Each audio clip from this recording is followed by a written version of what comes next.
प्रयागराज के सूर्यलोक international school में बच्चों की वार्षिक ट्रिप की घोषणा ने पूरे स्कूल में हलचल मचा दी थी।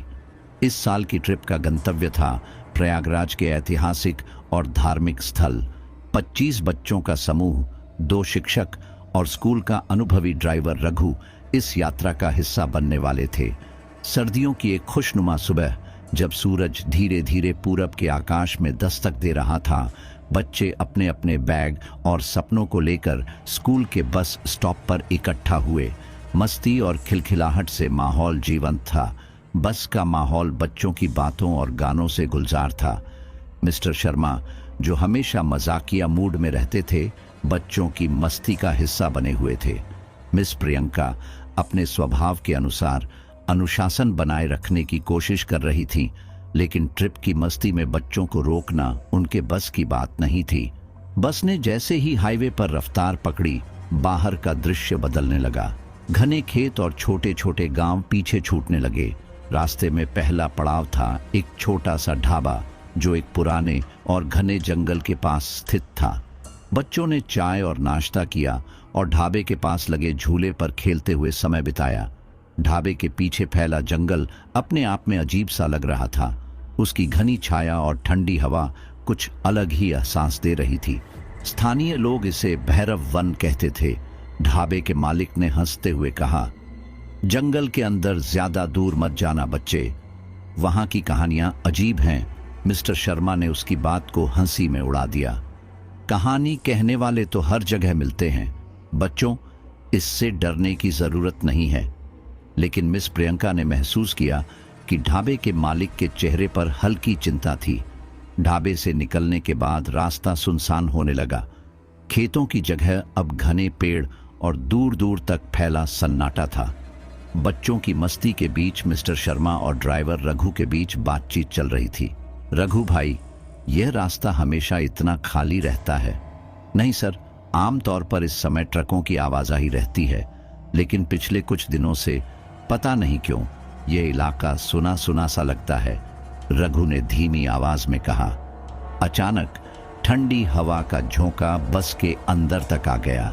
बच्चों ने इसे मजाक में लिया, लेकिन मिस प्रियंका को कुछ अजीब महसूस हुआ। ढाबे से निकलने के बाद बस घने जंगल के रास्ते से गुजर रही थी। सड़क संकरी और दोनों तरफ ऊंचे ऊंचे पेड़ थे, जिनकी शाखाएं आपस में मिलकर एक छत जैसा आकार बना रही थीं।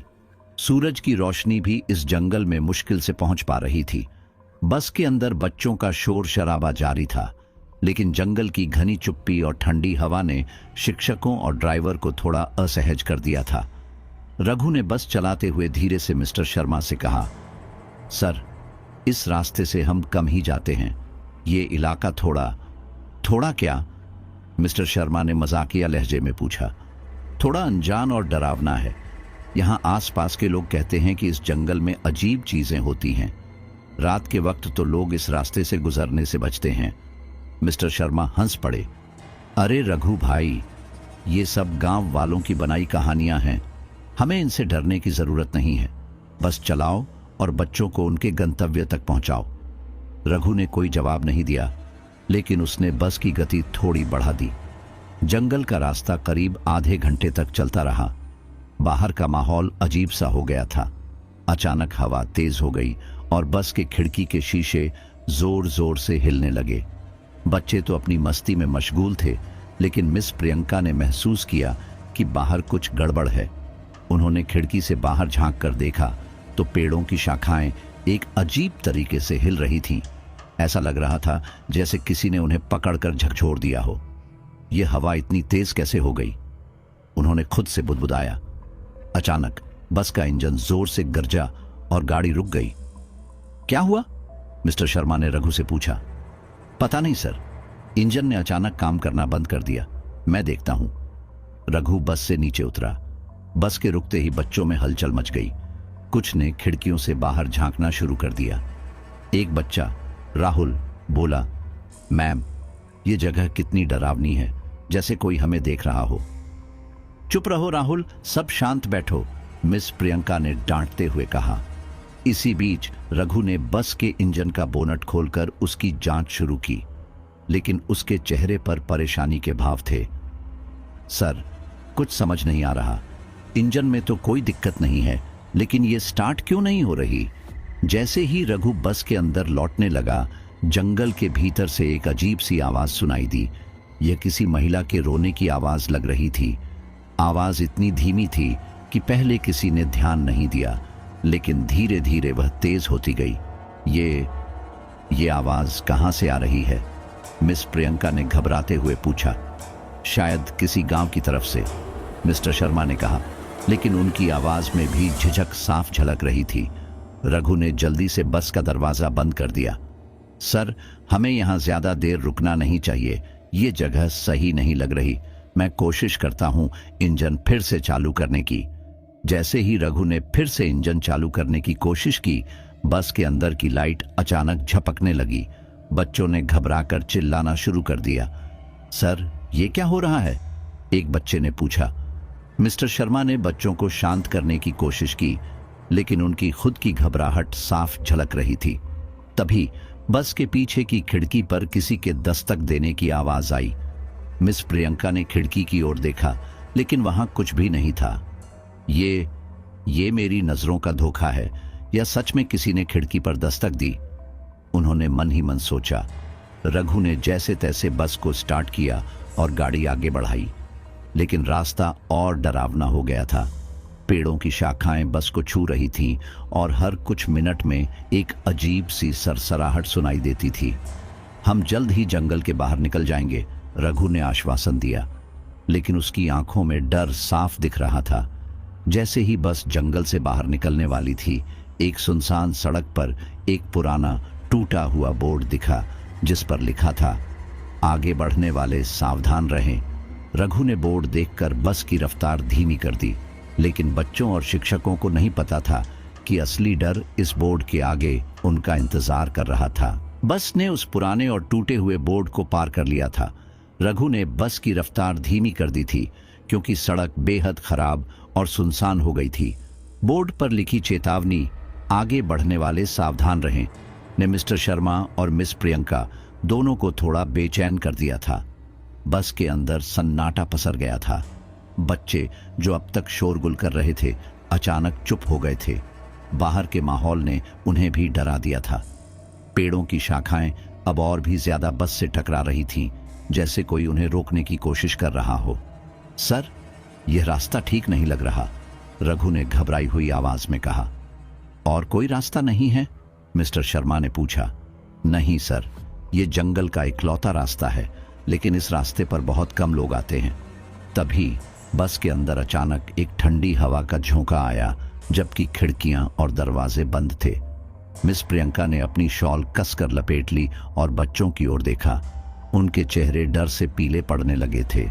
जैसे ही बस एक मोड़ पर पहुंची, रघु ने अचानक ब्रेक लगाया। क्या हुआ? मिस्टर शर्मा ने चौंकते हुए पूछा।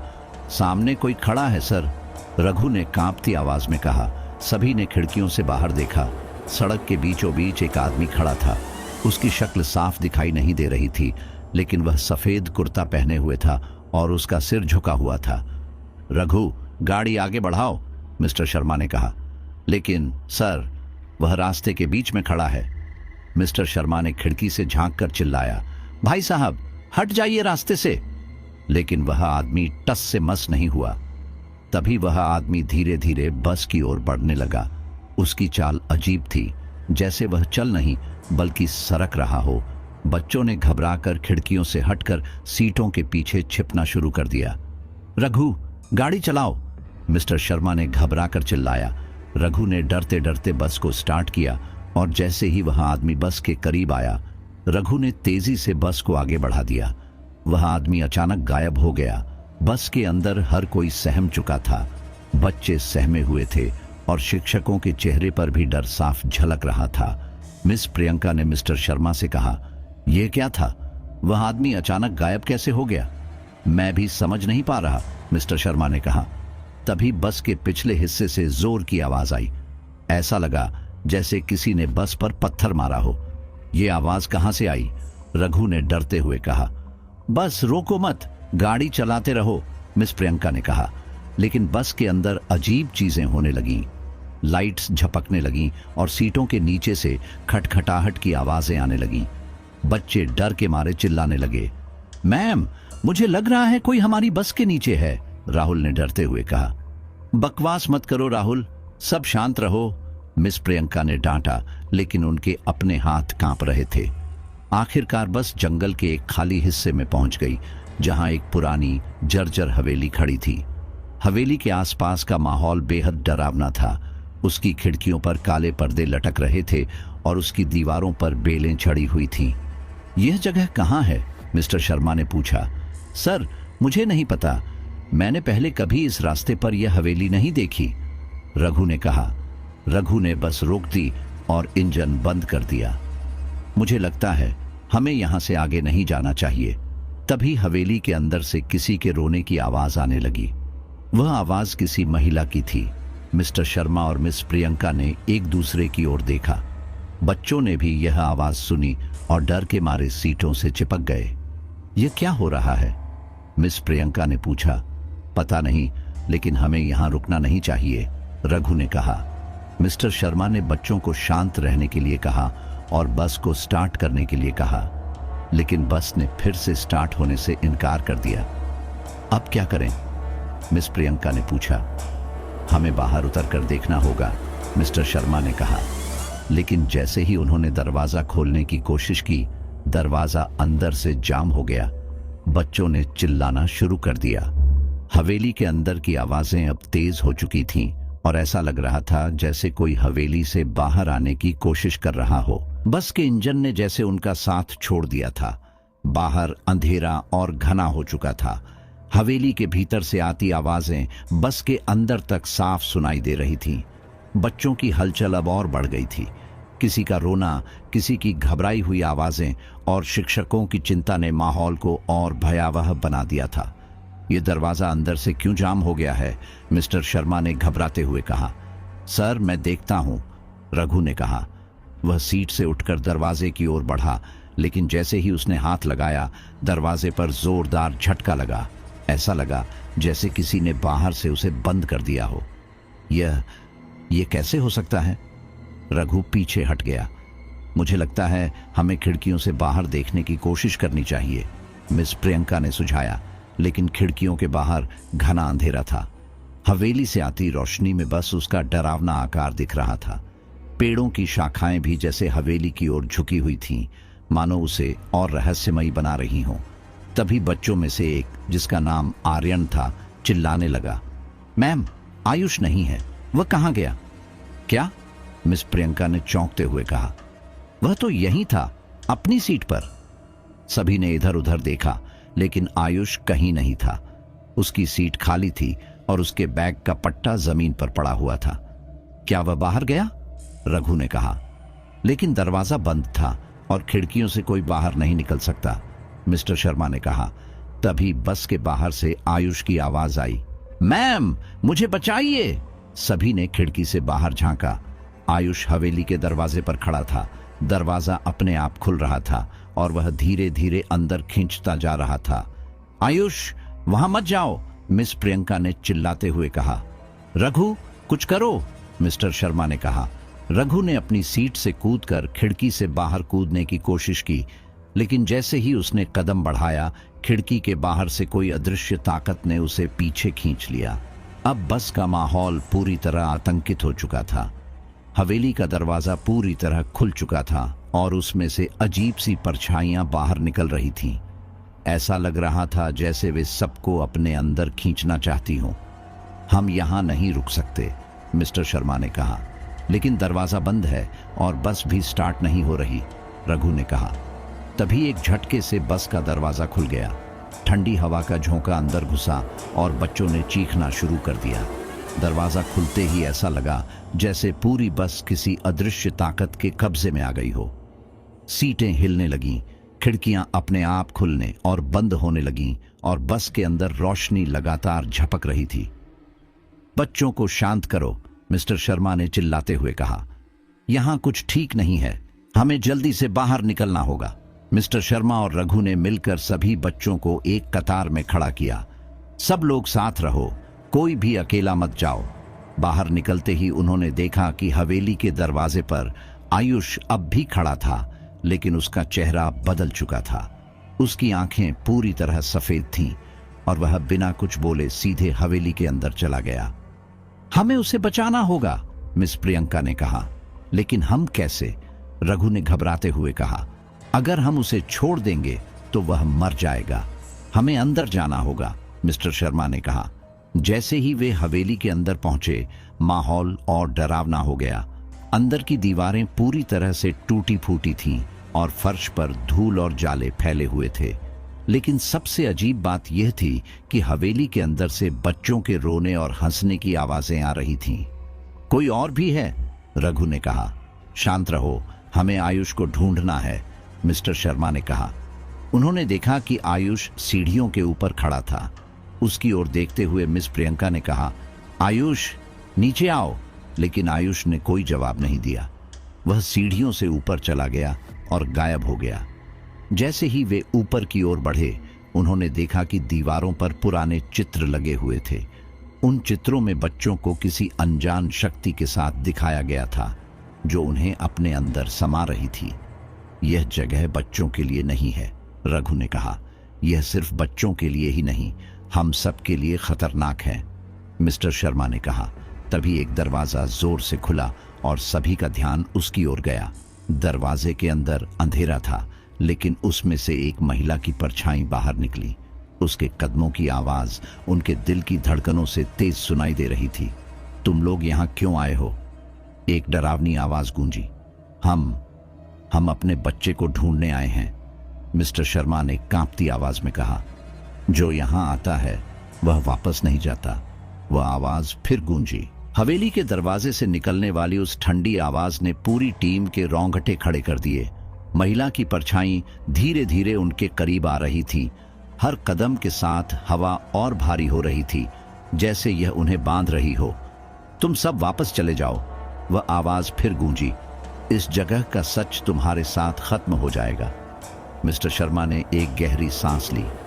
नहीं, हम यहाँ अपने बच्चे को ढूंढने आए हैं और जब तक हम उसे वापस नहीं पाते, हम यहाँ से नहीं जाएंगे। उनकी आवाज कांप रही थी, लेकिन उनके इरादे मजबूत थे। सब चुप रहो, रघु ने कहा। अगर यह महिला सच में एक आत्मा है तो हमें किसी भी कीमत पर बच्चों को बचाना होगा। लेकिन महिला ने उनकी बात को नजरअंदाज करते हुए अपनी परछाई को और फैलाना शुरू कर दिया। उसकी छाया अब दीवारों और फर्श पर भी फैल गई थी। बच्चे डर के मारे मिस प्रियंका और अन्य शिक्षकों से चिपक गए। तभी उन्होंने ऊपर की मंजिल से आयुष की चीख सुनी, मैम, सर, मुझे बचाइए, वह ऊपर है, मिस प्रियंका ने लगभग चीखते हुए कहा। चलो, मिस्टर शर्मा ने नेतृत्व करते हुए सीढ़ियों की ओर कदम बढ़ाए। लेकिन जैसे ही उन्होंने सीढ़ियों पर कदम रखा, पूरी हवेली हिलने लगी। सीढ़ियां अचानक बढ़ने लगीं और वे अब पहले से कहीं ज्यादा लंबी और खतरनाक लगने लगीं। ऐसा लग रहा था कि हर कदम उन्हें किसी अनजान गहराई में ले जा रहा हो। यह क्या हो रहा है? रघु ने कहा। पीछे मत हटो, अगर हमने रुक गए तो हम सब यहीं फंस जाएंगे, मिस्टर शर्मा ने कहा। सीढ़ियों पर चलते हुए उन्होंने दीवारों पर अजीब अजीब चित्र देखे। इन चित्रों में बच्चों को किसी शक्ति द्वारा बंधक बनाया जा रहा था। उनके चेहरे पर डर और पीड़ा साफ दिख रही थी। जब वे ऊपर पहुंचे तो उन्होंने एक बड़ा दरवाजा देखा। दरवाजे के ऊपर एक खून से लिखा हुआ वाक्य था, जो यहां आता है वह फिर कभी वापस नहीं जाता।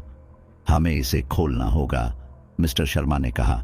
सर, यह दरवाजा ये खून से सना हुआ है, रघु ने कांपते हुए कहा। लेकिन आयुष की आवाज के चलते वे ठहरे नहीं। मिस्टर शर्मा ने दरवाजा खोल दिया। कमरे के अंदर उन्होंने जो देखा वह उनकी कल्पना से परे था। कमरे के बीचों बीच एक बड़ा पत्थर का मंच था और उस पर आयुष लेटा हुआ था। उसके चारों ओर अजीब अजीब आकृतियां खड़ी थीं, जो कुछ मंत्र बुदबुदा रही थीं।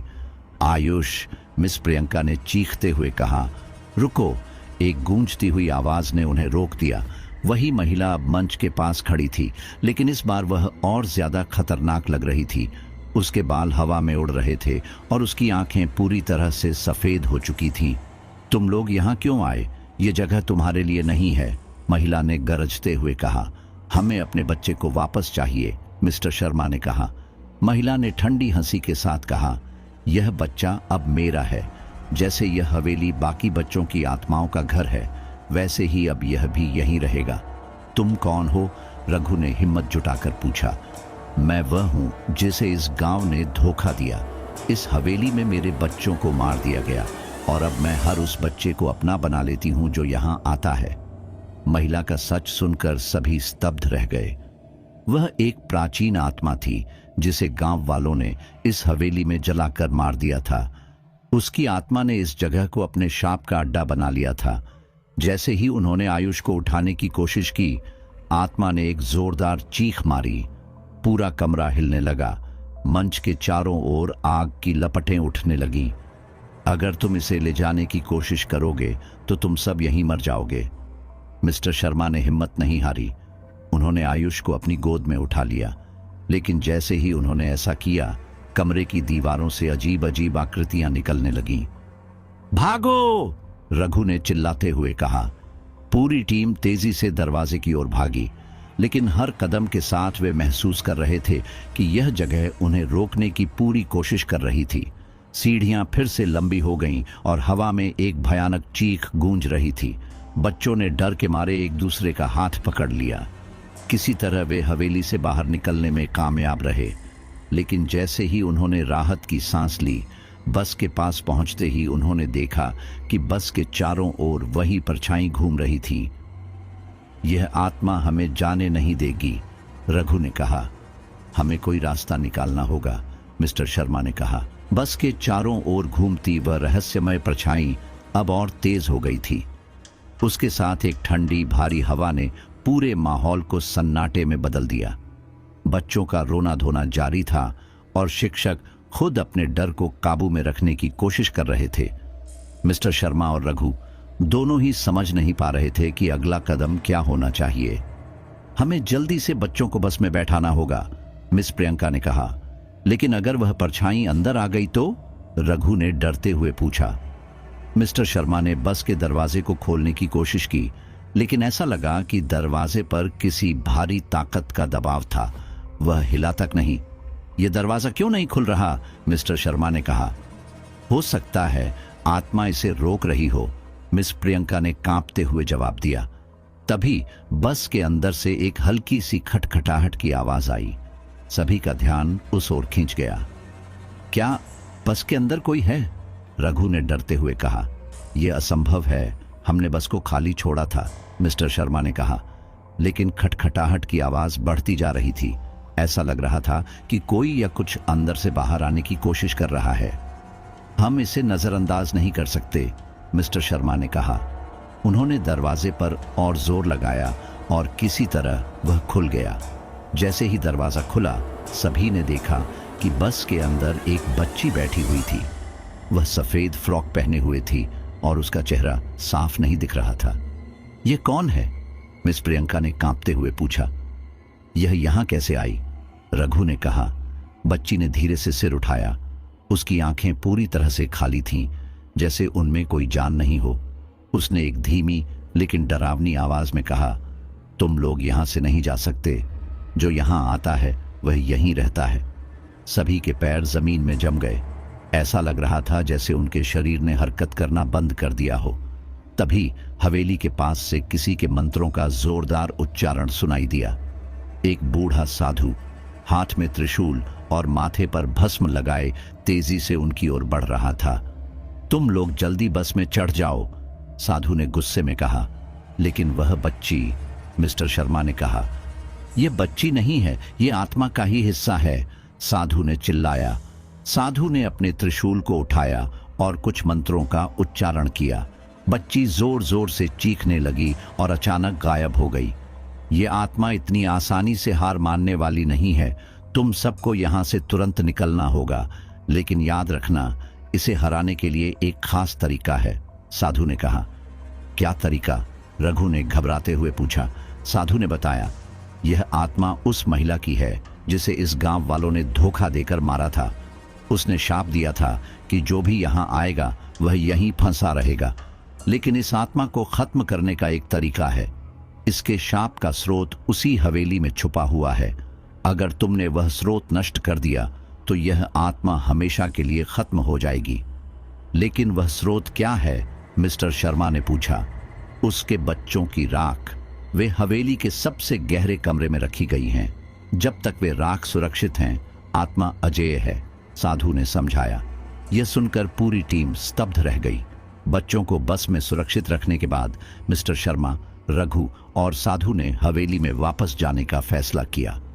यह पागलपन है, मिस प्रियंका ने कहा, लेकिन हमारे पास और कोई विकल्प नहीं है। अगर हम इसे खत्म नहीं करेंगे तो यह हमें कभी चैन से नहीं रहने देगी, मिस्टर शर्मा ने कहा। हवेली में वापस जाते ही आत्मा ने अपनी ताकत को और बढ़ा दिया। दीवारों से खून बहने लगा, फर्श हिलने लगा और हवा में एक अजीब सी गंध फैल गई। जल्दी करो, साधु ने कहा। वे सभी एक अंधेरी सीढ़ी से नीचे की ओर बढ़ने लगे।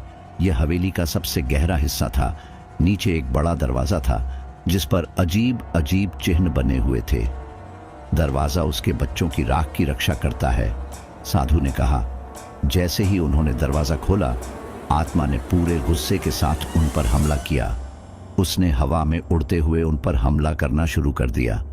मिस्टर शर्मा ने बच्चों की राख तक पहुंचने की कोशिश की, जबकि साधु आत्मा को रोकने के लिए अपने मंत्रों का जाप कर रहे थे। जल्दी करो, इसे ज्यादा देर तक रोका नहीं जा सकता, साधु ने चिल्लाते हुए कहा। मिस्टर शर्मा ने राख को पकड़कर उसे आग में डाल दिया। जैसे ही राख जलने लगी, आत्मा जोर जोर से चीखने लगी और अंततः गायब हो गई। पूरी टीम किसी तरह बाहर निकली। बच्चों को सुरक्षित बस में बैठाया गया। साधु ने कहा, तुमने आत्मा को खत्म कर दिया, लेकिन याद रखना, इस जगह का इतिहास हमेशा डरावना रहेगा। बस ने फिर से अपनी यात्रा शुरू की, लेकिन उन सभी के मन में उस रात की यादें हमेशा जिंदा रहेंगी। हवेली का काला रहस्य अब पीछे छूट चुका था और टीम की बस एक बार फिर से रास्ते पर थी। बच्चों के चेहरे पर अब थोड़ी राहत थी, लेकिन हर कोई अंदर से डरा हुआ था। वे जानते थे कि जो कुछ भी उन्होंने उस जगह देखा, वह कभी उनके दिमाग से नहीं जाएगा।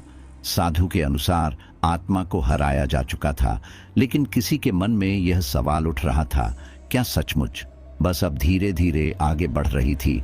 लेकिन एक अजीब सी खामोशी चारों ओर छाई हुई थी। बच्चों का डर अब भी उनकी आंखों में था और उनके दिलों में वही भय जिंदा था। साधु ने धीरे से कहा, तुम लोगों को यह याद रखना चाहिए कि कभी कभी शांति का मतलब यह नहीं होता कि सब कुछ ठीक है। लेकिन अब वह आत्मा चली गई है, सही? रघु ने पूछते हुए देखा। साधु का चेहरा गंभीर हो गया। हमने उसे खत्म कर दिया है, लेकिन उसका प्रभाव अभी भी तुम्हारे भीतर मौजूद हो सकता है। यही कारण है कि मुझे तुम्हारे साथ बस में आना पड़ा। साधु ने बच्चों की ओर ध्यान से देखा। उनका डर, उनका तनाव साफ दिख रहा था। उसने एक गहरी सांस ली और कहा, तुम लोग इस यात्रा से जो कुछ भी सीखे हो, उसे अपने दिल में रखना। ये एक चेतावनी है कि हर जगह, हर समय सब कुछ वैसा नहीं होता जैसा हमें दिखाई देता है। आधी रात का समय हो चुका था और बस अब एक सुनसान रास्ते से गुजर रही थी। अचानक बस के भीतर एक अजीब सी खटखटाहट सुनाई दी। यह आवाज एक बारगी बच्चों को डरा देती थी। कुछ बच्चे सहमकर अपने सहपाठियों के पास दौड़े। क्या हो रहा है? मिस प्रियंका ने हल्के स्वर में पूछा। कुछ नहीं, बस थोड़ा सा झटका लगा है, रघु ने कहा, लेकिन उसके चेहरे पर चिंता साफ दिख रही थी। फिर अचानक कुछ और अजीब हुआ। बस की लाइटें बत्तियों की तरह टिमटिमाने लगी। जैसे ही एक बत्तियां बुझीं, बस के अंदर की हवा और भी ठंडी हो गई। बच्चों के चेहरों पर डर की परछाई और गहरी हो गई। मिस्टर शर्मा ने लाइटों को चेक करने के लिए बस का डैशबोर्ड खोला, लेकिन जैसे ही उसने स्विच को दबाया, एक तेज आवाज आई। क्या ये हो सकता है? रघु ने चौंकते हुए कहा। बस की बत्तियां अब फिर से बुझ चुकी थीं।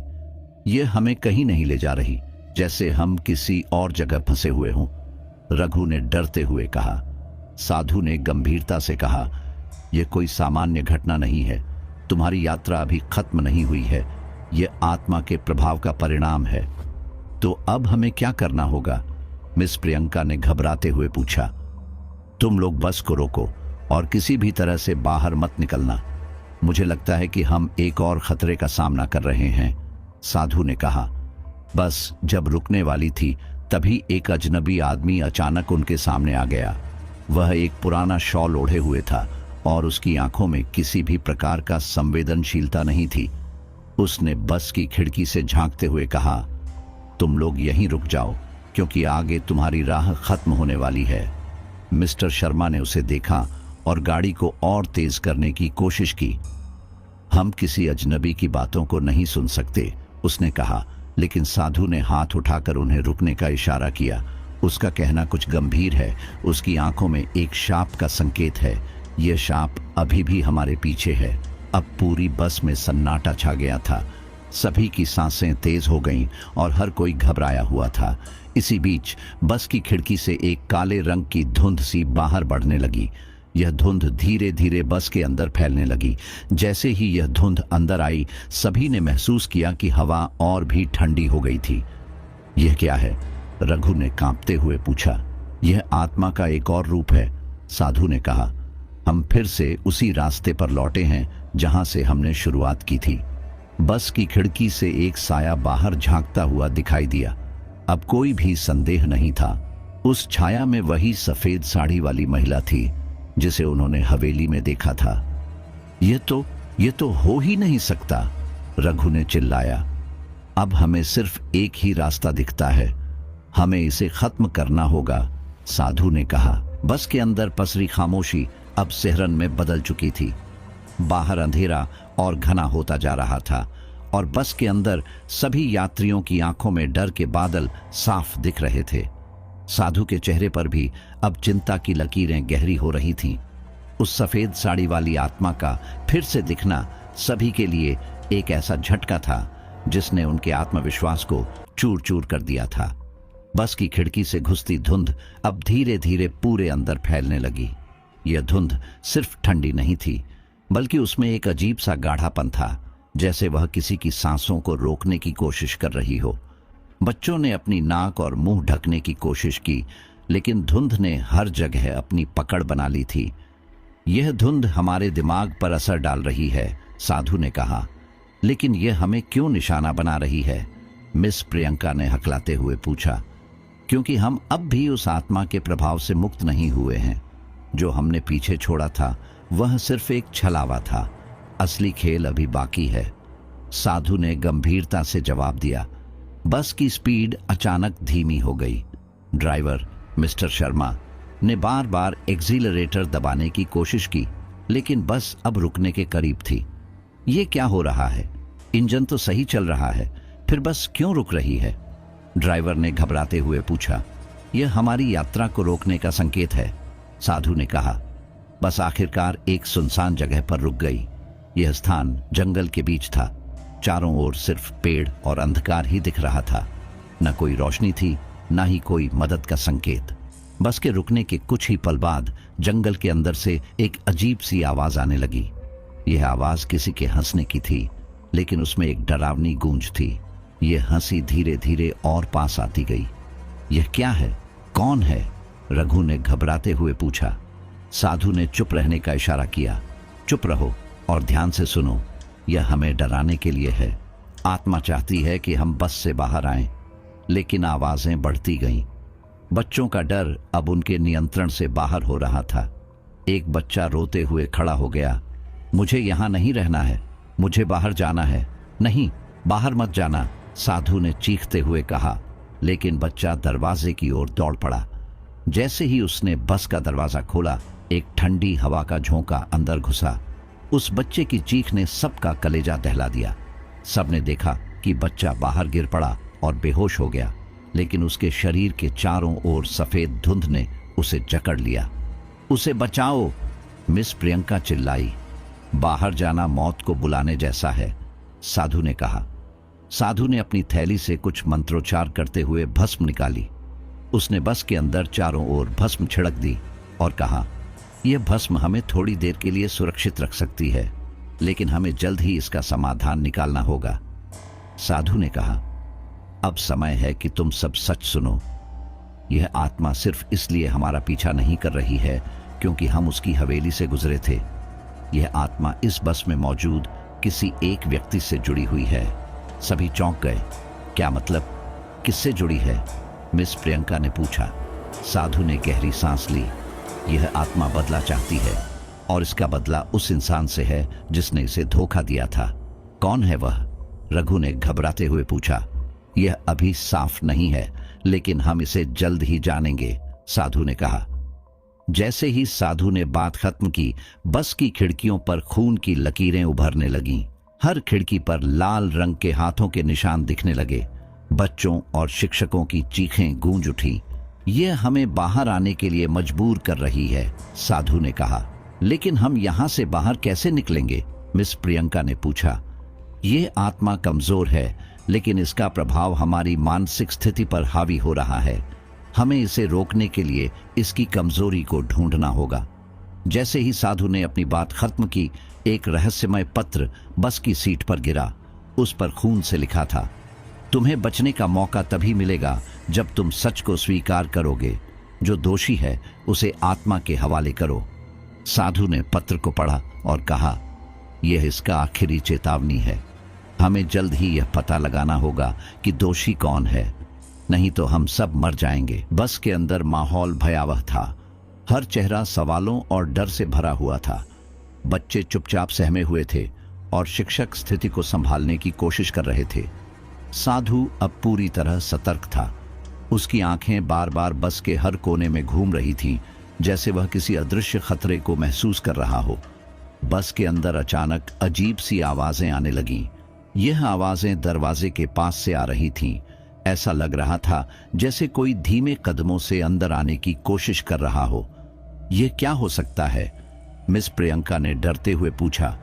यह आत्मा हमें मानसिक रूप से तोड़ने की कोशिश कर रही है। यह चाहती है कि हम अपनी सुरक्षा छोड़कर बाहर आएं, साधु ने गहरी आवाज में कहा। दरवाजे के पास की आवाजें तेज हो गईं और तभी दरवाजा खुद ब खुद खुलने लगा। साधु ने तुरंत अपनी माला से कुछ भस्म उठाई और दरवाजे की ओर फेंकी। भस्म के गिरते ही दरवाजा जोर से बंद हो गया। यह भस्म हमें थोड़ी देर के लिए बचा सकती है, लेकिन ज्यादा देर नहीं। हमें सच को उजागर करना ही होगा, साधु ने कहा। साधु ने बस के सभी यात्रियों को घूरते हुए कहा, यह आत्मा हमसे जवाब चाहती है और वह जवाब इस बस में मौजूद किसी व्यक्ति के अतीत में छिपा है। लेकिन कौन और क्यों? मिस प्रियंका ने पूछा। साधु ने गहरी सांस लेते हुए कहा, यह आत्मा सिर्फ बदला लेने के लिए नहीं, बल्कि न्याय के लिए भटक रही है। इसका जीवन धोखे और अत्याचार से खत्म हुआ था। अब यह उसी इंसान की तलाश में है जिसने इसे मौत के घाट उतारा। सभी लोग एक दूसरे को देखने लगे। डर और शक के साए में हर कोई चुप था। ड्राइवर मिस्टर शर्मा अचानक कांपते हुए बोला, साधु जी, मुझे ऐसा लगता है कि यह सब मेरे कारण हो रहा है। साधु ने उसकी ओर घूरते हुए पूछा, क्या तुम कुछ जानते हो? ड्राइवर ने कांपती आवाज में कहा, 5 साल पहले मैंने और मेरे दोस्तों ने प्रयागराज के पास एक पुरानी हवेली में रात बिताई थी। उस रात हमने मस्ती के नाम पर कुछ ऐसा किया जो नहीं करना चाहिए था। हमने एक महिला को उसकी मर्जी के खिलाफ। उसकी आवाज टूटने लगी। सभी के रोंगटे खड़े हो गए। मिस प्रियंका ने गुस्से और डर के मिश्रण में पूछा, क्या तुमने उस महिला की जान ली? ड्राइवर ने सिर झुका लिया और कहा, हमने उसे जिंदा छोड़ दिया था, लेकिन अगले दिन सुना कि वह महिला अपने अपमान से तंग आकर फांसी पर झूल गई। साधु ने गुस्से से कहा, तो वही महिला अब आत्मा बनकर यहां भटक रही है। उसका बदला अधूरा है और वह तुम्हें ही खोज रही है।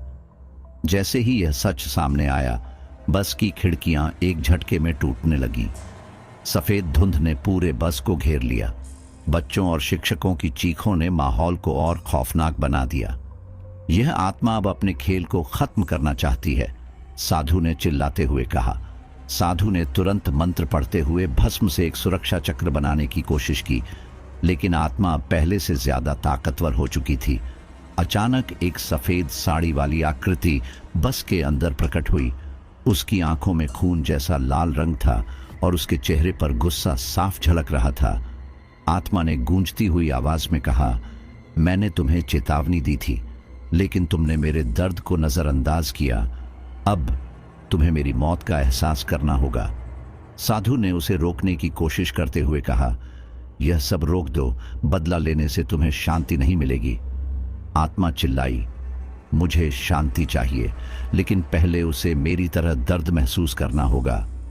ड्राइवर ने अपने साथियों की ओर देखा और कहा, मैं जानता हूं कि अब इसे रोकने का सिर्फ एक ही तरीका है, मुझे इसे सौंप देना होगा। नहीं, मिस प्रियंका ने रोका, हम और कोई जान नहीं जाने देंगे। साधु ने कहा, यह आत्मा न्याय चाहती है, अगर इसे वह नहीं मिला तो हम सभी मारे जाएंगे। ड्राइवर ने बस के अंदर से बाहर कदम रखा। जैसे ही वह आत्मा के सामने पहुंचा, आत्मा की आंखें और भी खौफनाक हो गईं। वह चीखती हुई उसकी ओर झपटी और एक पल में उसे सफेद धुंध में समेट लिया। ड्राइवर के गायब होते ही बस के चारों ओर का माहौल बदलने लगा। धुंध छंट गई, खिड़कियां वापस अपनी जगह पर आ गईं और चारों ओर का अंधेरा धीरे धीरे खत्म होने लगा। साधु ने गहरी सांस लेते हुए कहा, यह खत्म हो चुका है, आत्मा को अब शांति मिल गई है। जैसे ही बस फिर से चलने के लिए तैयार हुई, सीट पर खून से लिखा एक आखिरी संदेश मिला। धोखे का अंत हुआ, लेकिन इंसान का पाप कभी पीछा नहीं छोड़ता। साधु ने उस संदेश को पढ़कर कहा, यह हमें याद दिलाने के लिए है कि कभी भी किसी के साथ अन्याय न करें। हर कर्म का फल मिलता है, चाहे वह इस जन्म में हो या अगले में। बस के अंदर अब सब कुछ शांत था। बच्चे और शिक्षक सहमे हुए थे, लेकिन अब उन्हें समझ आ गया था कि वह अनुभव उनकी जिंदगी का सबसे बड़ा सबक था। साधु ने सबको सुरक्षित पहुंचाने का वादा किया और कहा, यह यात्रा हमेशा के लिए हमारे दिलों में डर और सीख बनकर रहेगी। तो दोस्तों, आज की कहानी यहीं समाप्त होती है।